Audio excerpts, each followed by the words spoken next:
Question. So you just said that you'll carry out the largest mass deportation of illegal immigrants. How are you going to have, for example, Governor Gavin Newsom or officials in sanctuary cities comply with that? Well, if you go to the people of California, they don't want to have sanctuary cities anymore. They're tired of sanctuary cities. Sanctuary cities are really blocks that protect bad people from deportation and other problems. And they're going to do it. And our federal government has tremendous power. But we're not going to let states, even like California, even though I know it's largely a sanctuary state, essentially, but we're not going to let that happen to the people of California. They want these people out. They're just as scared as everybody else. The people of Ohio are scared. The people of Colorado, you have a governor there who's very weak. He doesn't know what to do. And he doesn't want to talk about it. A lot of it, as per your question, they don't want to talk about what's happening. They say it's so bad for the city. Let's not go public. Let's live with it for a little while. Maybe it'll go away. It's not going to go away. It's going to get worse. It's going to get so bad. You know what we're experiencing now is they're just getting settled in. There's 21 million people that have come in. They're just getting settled in. It's going to get much worse. It's going to get worse at a level like nobody's ever seen before. And getting back to some questions that matter to the people of California, there are a lot of folks here who feel like they are forgotten men and women.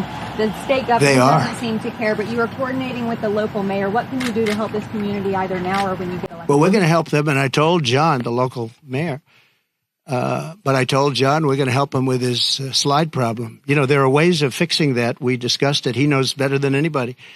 And he needs help from the federal government. He needs help from the state government. And it's a very wealthy area.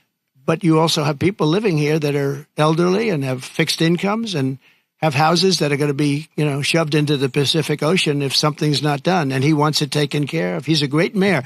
He wants it taken care of. He wants nothing for himself. He just wants to help these people. And John, I think you said you have about 600 houses on the site that's sliding.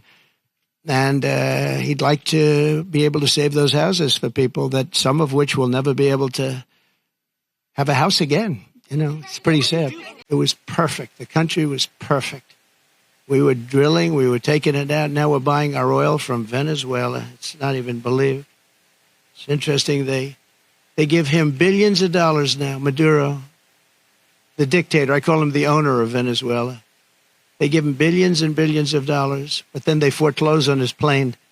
They take away an old junky plane. It's not a good plane. They take away an old junky plane. And I said, well, it's okay. He'll buy a much better one. We give him, think of it, a country takes away his airplane, but pays him billions of dollars for their oil, which is the worst oil on the planet. It's tar.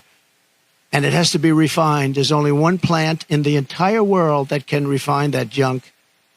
And you know where it's located? In Houston, Texas, for the environmentalists. So Houston, Texas is refining tar, and that stuff is going up into the air. It's the only place in the whole world that can refine that very bad stuff. The state is rapidly going busted with a record $68 billion budget deficit last year, $68 billion deficit for a state.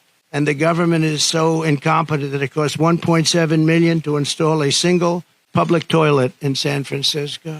They built a toilet for $1.7 million. And it's not even nice. I saw pictures of it. I built this whole thing for less than that.